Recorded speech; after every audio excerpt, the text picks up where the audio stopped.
slow up, no I don't take shit. I got no love for the fakeness. If you wanna play tough and wanna hate this, I'll always show up. I don't ever slow up, no I don't take shit. I got no love for the fakeness. If you wanna play tough and wanna hate this, I'll always show up and make a statement. I don't ever slow up, no I don't take shit. I got no love for the fakeness. If you wanna play tough and wanna hate this, I'll always show up and make a statement. Everything I do so instinctive and so passionate. Every word I move so descriptive like an adjective. I got a vendetta against people who patented being negative when you should be getting after it.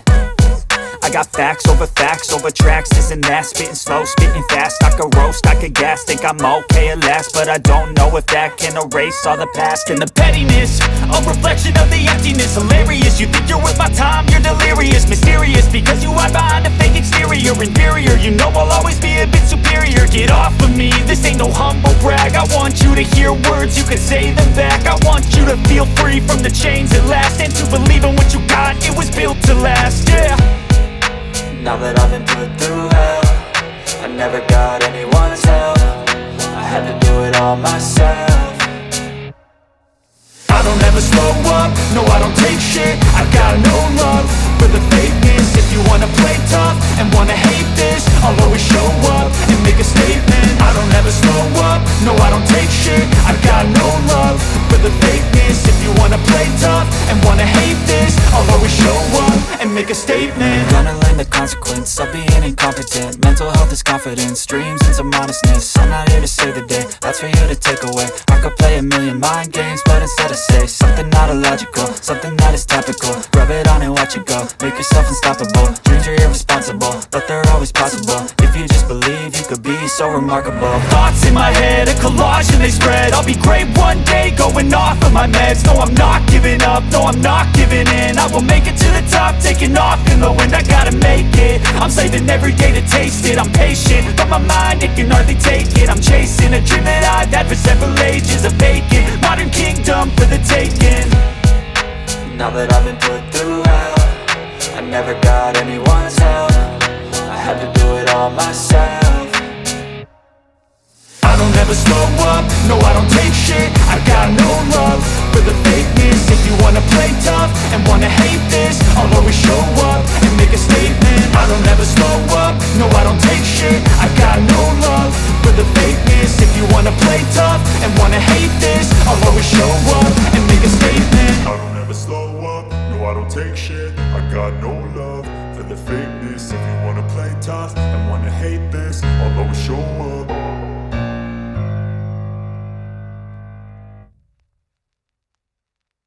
कर्म में बदल देता, पाप कर्म में बदलने का प्रयास है। थोड़ा अच्छे से समझना इस कथा को जरा, नागेश्वर ज्योतिर्लिंग की कथा है, इसको जरा समझिएगा। और इस कथा का जरा स्मरण आप करिएगा, इस नागेश्वर ज्योतिर्लिंग की, कि पुण्य को चुराकर पाप में बदलने का क्रम दारुक नाम का राक्षस का। और संसार में ऐसा योग लगता है, कभी कभी आप स्मरण करेंगे, कभी कभी संसार में आप स्मरण करें इस चीज के लिए। जो पुण्य करने वाला होता है, सत्कर्म करने वाला होता है, भगवत भजन करने वाला होता है, मंत्र जाप करने वाला होता है, मंत्र स्मरण करने वाला होता है, कीर्तन करने वाला होता है, भगवत नाम का जाप करने वाला होता है। कई बेटा बेटी भगवान के मंदिर जाना चालू कर देते हैं, पर उनको जो गलत संगत मिलती है, वो संगत के बल पर उसको फिर वो मंदिर जाने से उचिष्ट कर देते हैं। वो मन फिर उसका मंदिर में नहीं रहता, फिर मंदिर में उसका मन नहीं लगेगा। ऐसा आपके साथ में भी होता है, कई लोगों के साथ में होता है कि रामायण की पोथी लेकर बैठे, रामचरितमानस लेकर बैठे या भागवत लेकर बैठे,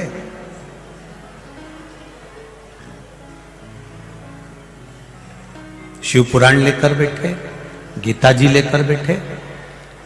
शुरू में जब आप माला लेकर बैठते हो, पूजन करने बैठते हो, आराधना करने बैठते हो, रामचरितमानस पढ़ने बैठते हो, गीता पढ़ने बैठते हो या भगवत भजन करने के लिए बैठते हो, उस समय पर आपकी जो रुचि रहती है वो बड़ी प्रबल रहती है, एकदम जागरूक। मेरे को गीता जी का पाठ करना है, मेरे को रामायण पढ़ना है,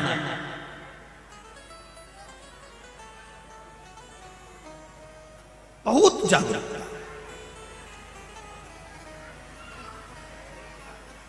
चलो इसको भी रहने तो तुम और सरल भाषा में समझो। सुंदरकांड का पाठ और सरल भाषा में समझ लो। सुंदरकांड का पाठ करने बैठे, शुरू में तो तुमको लगेगा कि मेरे को बाबा का पाठ करना है, और धीरे धीरे आराम आराम से चौपाइयां पढ़ते गए, फिर एकदम ध्यान में आया अभी तो 18 ही चौपाई हुई है,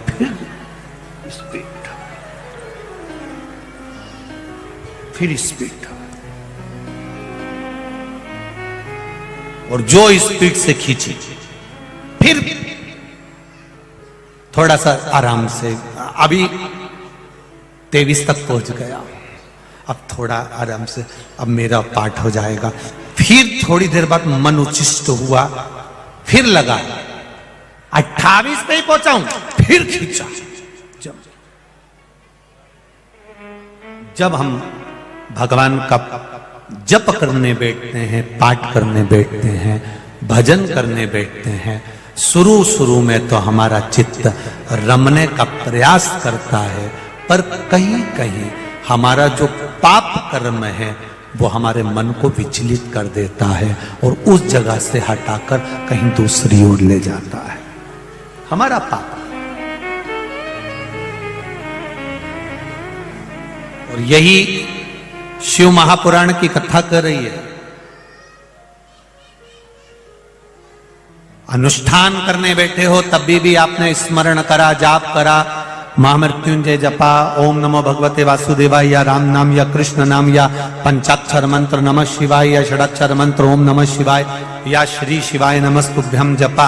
आपने जो जप करा उस जप में आप बैठे तो हो, पर थोड़ी देर के बाद में आपकी बुद्धि को, आपके चित्त को, आपके मन को उच्चिष्ट कर दिया जाए।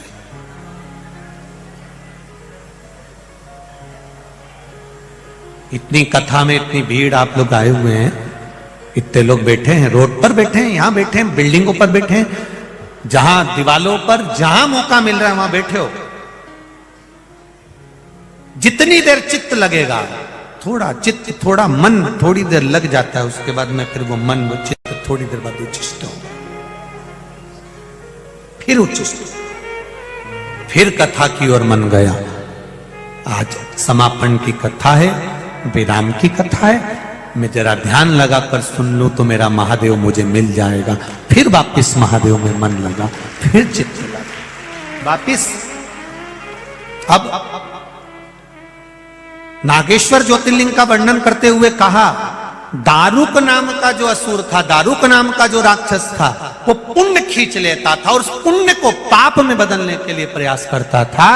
मेरा एक निवेदन आप सबसे है, शंकर भगवान के मंदिर में, शिवालय में, देवालय में, राम मंदिर में, कृष्ण मंदिर में, भगवान की चौखट पर जब भी जाओ, जब भी जाओ, जिस समय भी तुम्हारा मन पड़े, जब तुम पहुंचो उस समय पर जब वापिस चलने लगो तो एक बार भगवान को या तो पलट कर देख लो, या फिर उसकी देहली पर, उसकी चौखट के बाहर, उसके द्वार पर, या उसके मंदिर में या देवालय में एक क्षण के लिए बैठ जाओ, कुछ देर के लिए बैठो उसकी चौखट पर।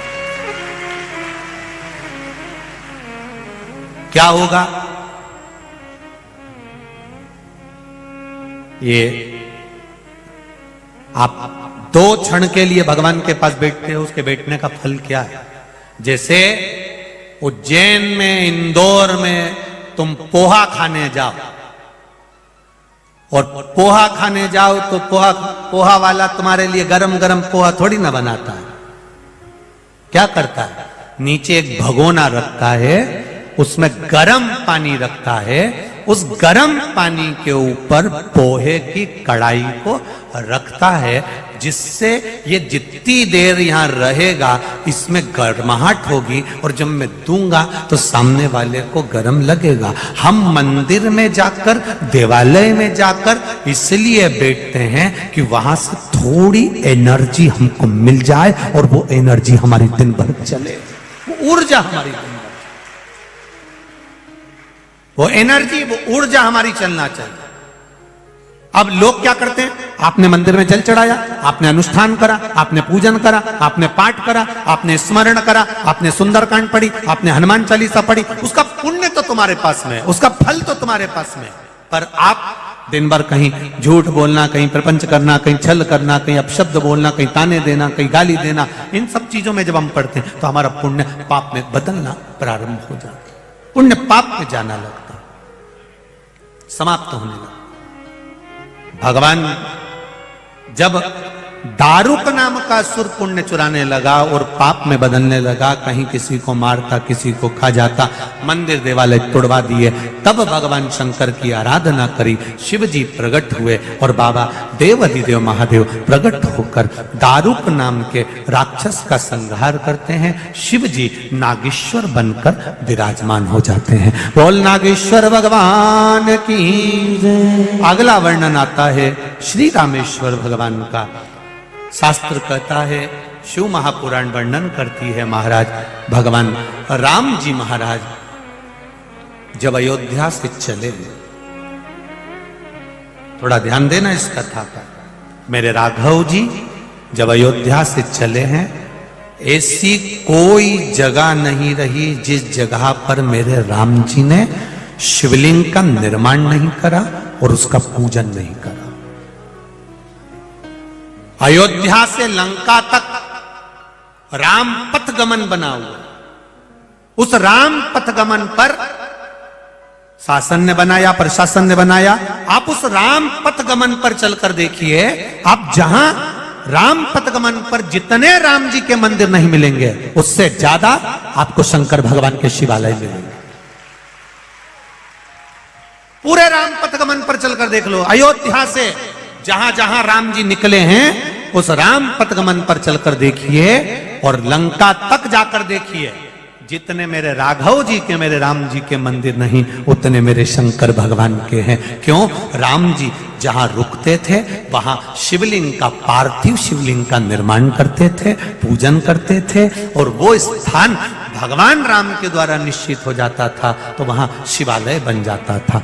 इसलिए पूरे पथगमन पर मेरे शंकर भगवान स्थापित हैं। जहां कोई पूछोगे पंडित जी से, यहां शंकर जी कैसे आ गए? राम जी के हाथ के। यहां शंकर जी कैसे आ गए? राम जी के हाथ के। ये राम जी के हाथ के। जैसे हमारे मध्य प्रदेश में भी कई मंदिर ऐसे हैं, आप शंकर जी के पूछो तो कहा ये पांडवों ने बनाया था, ये भीम ने बनाया था, ये पांडवों के द्वारा निर्मित है, ये माँ अहिल्या माता के द्वारा निर्मित है। हम अपनी भाषा में कह देते हैं ये उसने बनाया, ये उन्होंने बनाया, ये उनके द्वारा निर्मित है।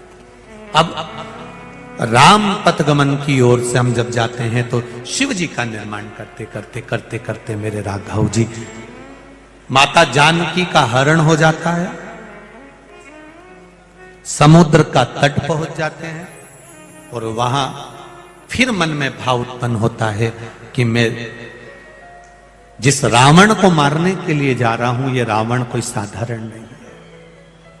जिस रावण को मैं मारने जा रहा हूं, ये साधारण नहीं है।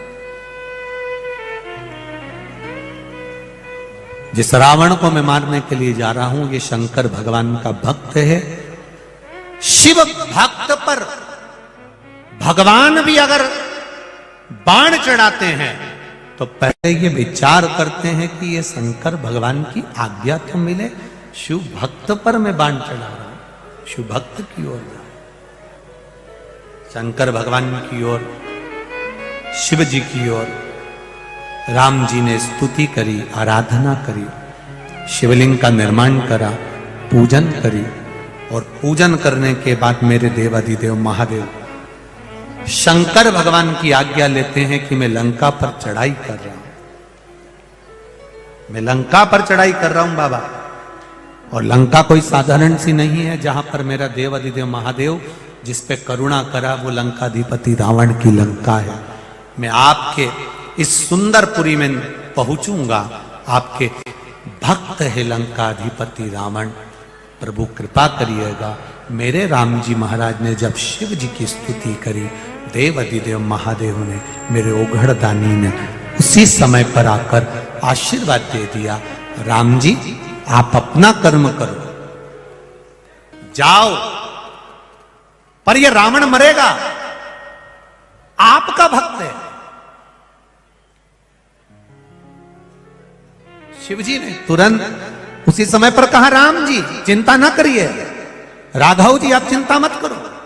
इस रावण ने वर मांगा था, इस रावण ने कहा था मेरे पास में सब कुछ है, मुझे किसी चीज की जरूरत नहीं है। शिव जी ने कहा था मांग ले लंकाधिपति, कुछ तो मांग ले। अगर चतुर होता तो मांग लेता कि जिस समय मेरे प्राण छूटे, इतना तो करना स्वामी जब प्राण तन से जाए। उस समय कह देता कि मैं जब मरूं, मेरे प्राण छूटे, तो मेरा भोलेनाथ मेरे सामने होना चाहिए। पर रावण ने यह भी नहीं मांगा, रावण ने नहीं मांगा। अभिमान जब समाया था, अहंकार जब समाया था, अभिमत्ता जब समाई थी, अभिमान जब चरम तक पहुंच गया था, तो रावण ने यह भी नहीं मांगा कि मेरे अंत समय पर तू आ जाना।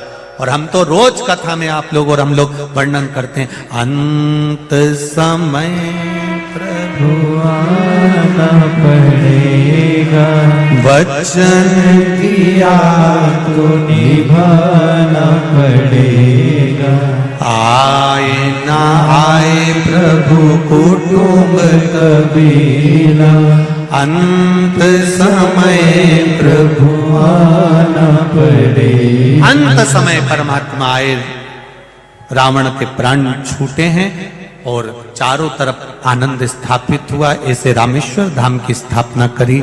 अगला वर्णन आया है श्री कृष्णेश्वर का। सुधर्म नाम के ब्राह्मण की 2 धर्म पत्नियां थी, सुदेहा और घूष्मा।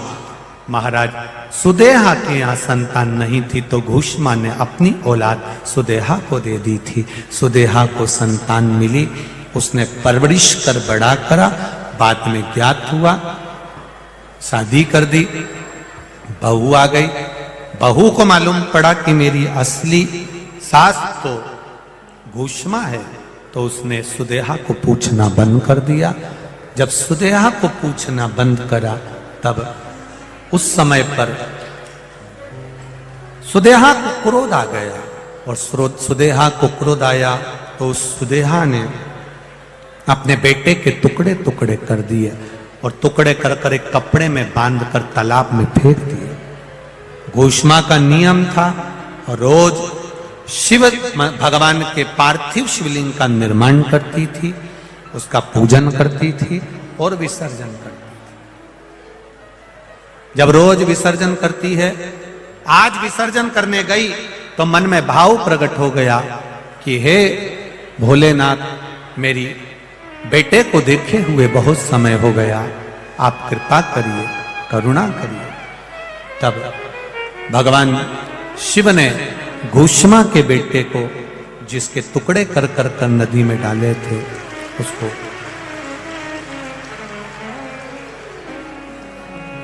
हमारे बीच में पूर्व मुख्यमंत्री श्री कमलनाथ जी आए हैं। बहुत बहुत साधुवाद था। शिव महापुराण में आप पधारे, बहुत बहुत साधुवाद। घूष्मा के बेटे को भगवान शिव ने, घूष्मा के बेटे को भगवान शंकर ने जीवित किया, और घूष्मा के बेटे को भगवान शिव जीवित कर देते हैं।